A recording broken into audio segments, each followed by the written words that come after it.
Bonjour et bienvenue. Alors tout d'abord, merci à vous de vous arrêter sur cette chaîne. Merci de tous vos commentaires, de vos abonnements, de vos mentions j'aime. Vous faites grandir la chaîne et vous me récompensez pour mon travail. Alors merci, merci, merci. Aujourd'hui, ce sera le tirage des 3 visions du Lenormand. Alors pour les personnes qui sont là depuis un moment, je vous le réexplique pas. Pour les nouvelles, eh bien en fait c'est utiliser 3 Lenormand différents. Le premier, pour votre vision des choses, on part avec les rêves enchantés de Lenormand. Le deuxième, pour la vision de votre personne, on part avec le Sawyers de Lenormand. Et enfin, une version moins subjective parce que justement pas liée à l'affect, sur votre relation, faite avec le Strauss Lenormand. Les significateurs sont ceux-ci. Vous, votre autre, même si votre autre est une femme, et même si vous êtes un homme, c'est juste qu'il faut des significateurs dans le Lenormand et que c'est plus simple comme ça. Pour le Sawyers Lenormand, pareil, vous, votre autre, même si vous n'êtes pas ni une biche ni un cerf, et avec le Strauss, vous, votre autre. Bon, allez, on commence tout de suite par vous. Votre vision de cette relation. Alors là, du coup, on va voir potentiellement les choses auxquelles vous pensez, les choses qui peuvent aussi vous préoccuper. On va regarder tout ça. Allez.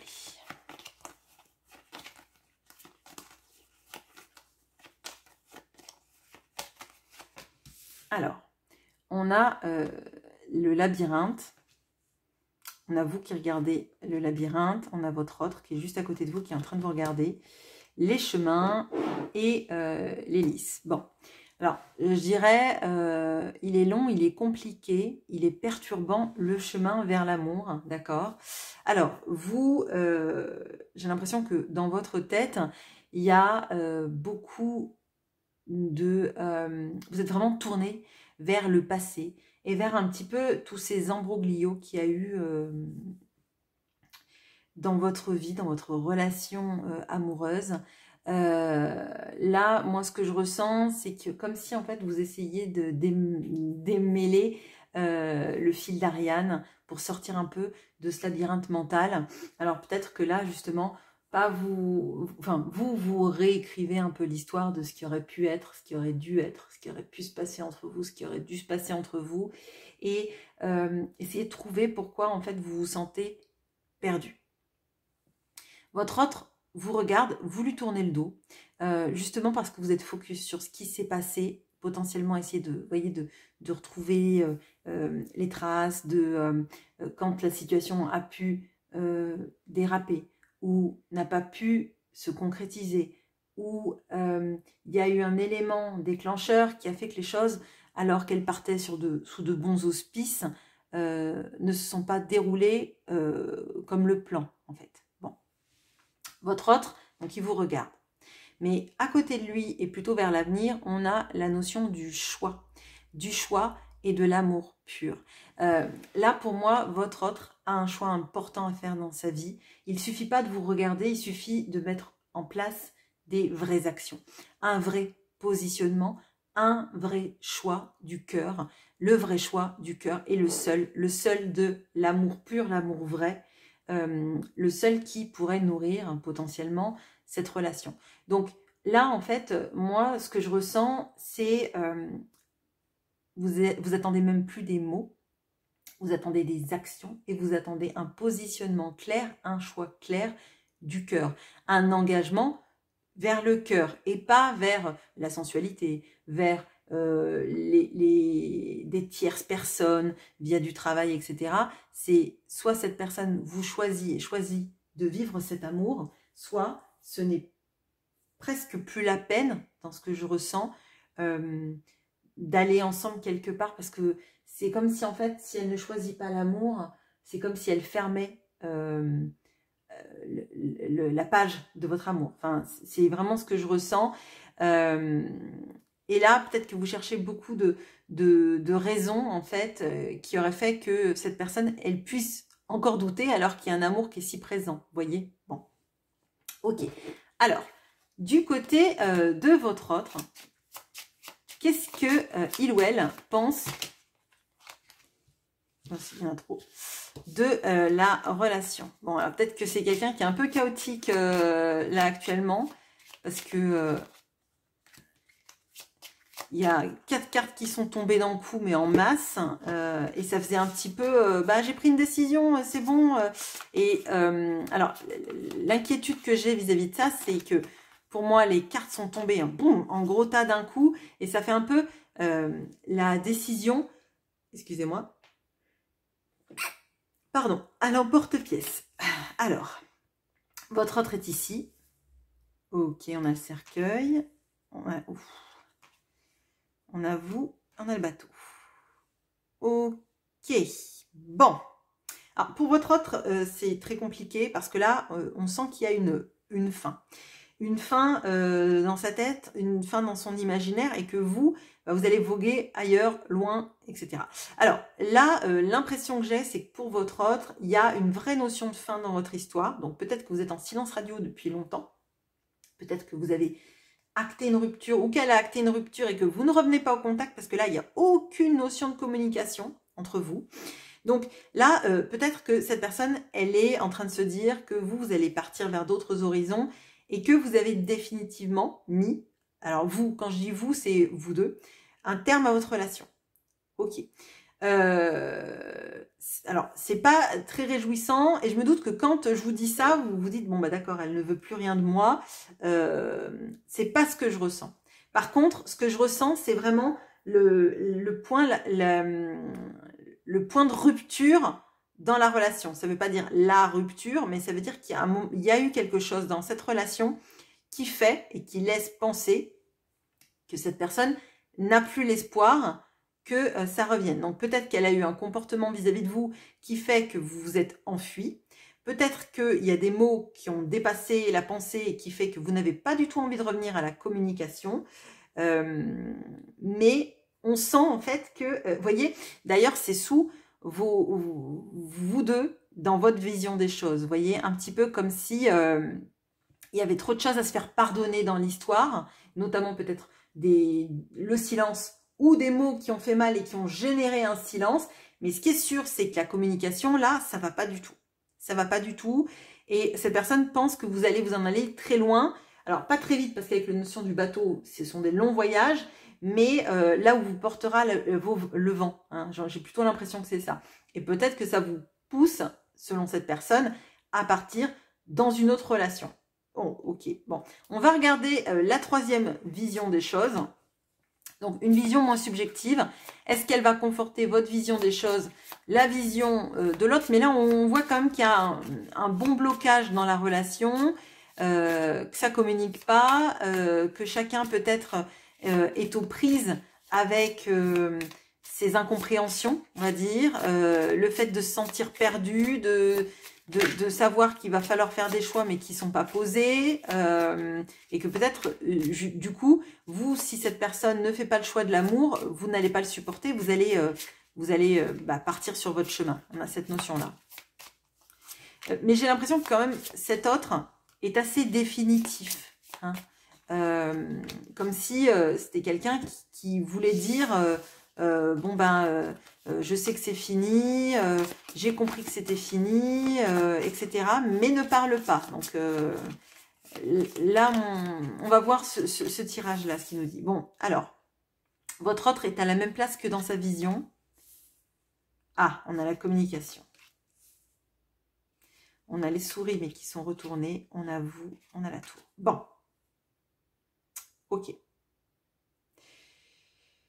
Alors, alors, ce qui est intéressant, c'est que je vous dis, il n'y a pas du tout de communication. Et là, on nous dit que cet autre aimerait communiquer, notamment parce que c'est quelqu'un qui se fait beaucoup de tracas sur la relation. Je pense que sa vision, elle est très négative de la situation. Vous voyez, elle voit la fin, là où en fait, peut-être que c'est qu'une pause. Mais c'est peut-être une pause qu'elle a générée et elle n'arrive pas à revenir vers vous pour vous dire, bah non, s'il te plaît, ne pars pas, attends-moi, etc., etc. Après, vous ferez bien ce que vous voulez, mais on a cette notion-là.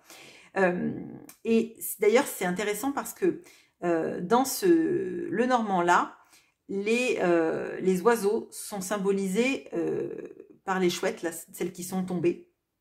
Et les chouettes, bah, ça mange des souris. Hein, donc, et les souris, ça représente les tracas. Des tracas liés souvent au domaine matériel, mais aussi de quelque chose qui nous grignote de l'intérieur et qu'on n'arrive pas à chasser. Là, pour moi, on a quelqu'un qui s'en veut, vraiment, de vous avoir poussé à vous isoler loin d'elle, à n'être pas en communication, parce qu'on voit que c'est elle qui a envie de vous parler, mais que vous, en fait, vous avez peut-être tellement attendu une conversation qui vous donne des pistes de ce qui s'est passé, de pourquoi ça a dérapé, pourquoi en fait c'est pas plus fluide alors que c'était sans doute très intense. Et cette personne, elle se dit qu'en fait ce sont ses propres peurs, ses propres craintes, ses peurs aussi peut-être de manquer de stabilité hein, financière ou personnelle, qui font qu'en fait elle a fait un peu des... Vous voyez ce que je vous ai dit tout à l'heure, des actions à l'emporte-pièce, mais vis-à-vis de vous, pas vis-à-vis d'un entourage ou d'une situation. Là, elle vous a poussé à vous isoler et moi, dans le Petit Lenormand, on montre plutôt que vous n'avez pas envie de vous désisoler, on va dire. Vous avez envie peut-être de voir les choses sous un angle un peu plus haut, hein, mais tant que cette personne, elle communique pas sur ses manquements et peut-être ce qu'elle a envie de projeter, d'accord, ce qu'elle a envie de faire et aussi peut-être, il y a une notion de présenter des excuses parce qu'on a quand même la croix qui va nous parler d'excuses qu'on peut faire, d'excuses par rapport à un comportement. Je pense que cette personne, elle a des excuses à vous présenter sur la manière dont elle s'est comportée vis-à-vis de vous. Peut-être que c'était il y a très longtemps, mais que ça continue de la grignoter et qu'elle n'arrive pas à passer le cap. À mon sens, s'il n'y a pas de communication, qu'elle pense que c'est fini, c'est parce qu'elle a une sorte de culpabilité immense de quelque chose qu'elle a fait, qui vous a fait un mal de dingue, on va dire, d'accord? Que vous avez peut-être cru pardonner, peut-être que vous êtes en processus de pardon, mais il y a un blocage vis-à-vis de ça.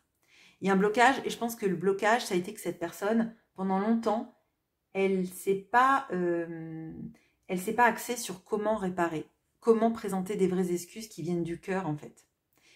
Et là, pour moi, vous voulez que en fait, elle réalise la relation que vous avez, là, l'amour vrai, qu'elle pose des choix dans sa vie et peut-être même des choix comportementaux. C'est-à-dire, on ne revient pas dans ses vieux travers, on ne refait pas et on ne redit pas ce qu'on a fait et qui a mené à cette situation. On ne part pas dans du silence radio. Quand on a quelque chose à dire, on le dit de manière simple et honnête. On admet ses torts, tout comme vous, bah, vous êtes aussi amené à les regarder, vos torts et vos travers entre guillemets, hein, mais on en a tous. Voilà. Alors, qu'est-ce qui peut arranger la situation? Notamment peut-être pour vous aider à sortir de ce labyrinthe mental. Bon, on a la communication. Là, il y a une communication qui est importante à avoir, d'accord? Mais c'est une communication profonde. C'est-à-dire qu'un salut, ça va, ça ne fera rien du tout. Soit il y a quelque chose et peut-être que vous pouvez aussi dire tout ce que vous avez sur le cœur. Là, en tout cas, c'est ce qu'on m'amène à dire, c'est de dire ou d'écrire tout ce que vous avez sur le cœur à cette personne. Sans avoir peur qu'elle parte définitivement, parce que là, il y a comme une situation qui est quand même très bloquée, justement parce qu'il n'y a pas de communication. Donc là, si en fait vous avez quelque chose à lui dire de très profond hein, sur votre souffrance, sur la relation, sur ce que vous ressentez aussi, je pense que ça va être le moment. Pour cette personne, alors, qu'est-ce qui pourrait arranger du coup ce sentiment en fait que c'est mort. Alors j'ai vu l'anneau avec l'engagement. Bon, faut que cette personne elle fasse des choix. Il faut qu'elle fasse des choix très clairement dans sa vie et qu'elle les acte. En fait, pour que ça s'arrange, il va falloir qu'elle se positionne vraiment en la faveur de cet amour ou sinon qu'elle vous laisse vivre votre vie parce que là, en fait, elle est dans un entre-deux dans lequel elle s'enferme en ne communiquant pas, en ne se positionnant pas. Elle vous laisse, vous, au milieu d'un labyrinthe mental. Donc là, pour moi, vous, communiquer sur ce que vous ressentez, sur peut-être le chagrin que vous avez. Vous laissez pas, enfin, vous ferez ce que vous voulez, mais ne vous laissez pas non plus prendre dans la tête que vous faites du drama ou quoi que ce soit, en fait. Vous avez des émotions, vous les exprimez. N'ayez pas honte de vos émotions. Vous ne faites pas un procès non plus, mais il y a cette notion-là. En fait, vous avez le droit de vous exprimer.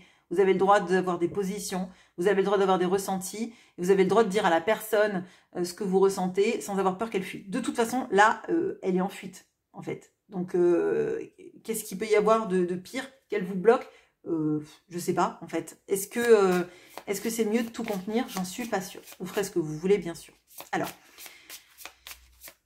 le troisième point de vue, pour arranger cette situation, qu'est-ce qu'il nous conseille? Ok. Je vais prendre une autre carte. Bon. Alors, le troisième conseil, il va porter sur le fait de choisir entre deux personnes, si c'est le cas. S'il y a une histoire de triangulaire, il va falloir que cette personne, elle se positionne et qu'elle choisisse quelqu'un, c'est très clair. Si c'est vis-à-vis de vous, il y a une notion en fait de... alors, je dirais de vous réinventer, mais c'est pas pour plaire à cette personne. Vous réinventer, c'est plutôt de retrouver en vous, en fait, tous les visages que vous avez. Pas forcément le visage qui pourrait lui plaire, mais le visage qui vous plairait à vous, en fait. Qu'est-ce que, dans cette relation, comment est-ce que vous voulez être aimé? Comment est-ce que vous voulez que cette relation aille? Quelle femme aimante vous êtes, enfin femme ou homme, hein, enfin quelle personne vous voulez être dans une situation amoureuse et dans votre vie en général. Et lui laisser sa place à cette femme-là, d'accord? Pas être la femme qu'on voudrait que vous soyez, mais la femme que vous voulez être, celle à qui, celle qui reflète qui vous vous sentez être à l'intérieur et que vous ne laissez pas vous exprimer, d'accord? On a cette notion-là. On a la notion aussi de faire un peu plus confiance à la vie. Donc là, on a aussi cette notion-là de peut-être de ne pas s'aborder, de se dire que le labyrinthe, c'était le passé et que maintenant, il y a beaucoup de portes qui sont ouvertes pour vous et de peut-être les franchir. Ça ne veut pas dire rencontrer spécialement quelqu'un d'autre, mais on a cette notion-là, en fait, d'avancer dans votre vie, dans votre processus, dans un processus pas forcément de guérison, mais juste de vous affirmer vous en tant que personne, la personne que vous voulez être. Et c'est pas le but, c'est pas de vous enfermer et de vous dire cette personne ne vient pas, donc je mérite pas l'amour, parce que c'est pas ça en fait. Le message, il est plutôt justement d'avoir confiance dans qui vous êtes, dans qui vous êtes à l'intérieur et que vous voulez laisser vous exprimer, qui vous voulez être dans une relation d'amour, comment est-ce que vous voulez être aimé et à cette personne, si elle vous veut aussi, de vous donner ce que vous voulez, comme vous lui donnerez aussi des choses qu'elle veut, parce qu'il y a une interaction entre vous deux. Mais là, en fait, ne faites pas taire la personne que vous êtes à l'intérieur pour vous conformer, en fait, à ce que vous imaginez que cette personne veut, parce qu'il y a beaucoup de chances que vous vous trompiez en pensant qu'elle veut tel ou tel profil de personne. Soyez qui vous êtes, c'est super comme ça. Voilà ce que j'ai pour vous. Je vous souhaite une bonne journée et je vous retrouve avec plaisir en commentaire. À bientôt.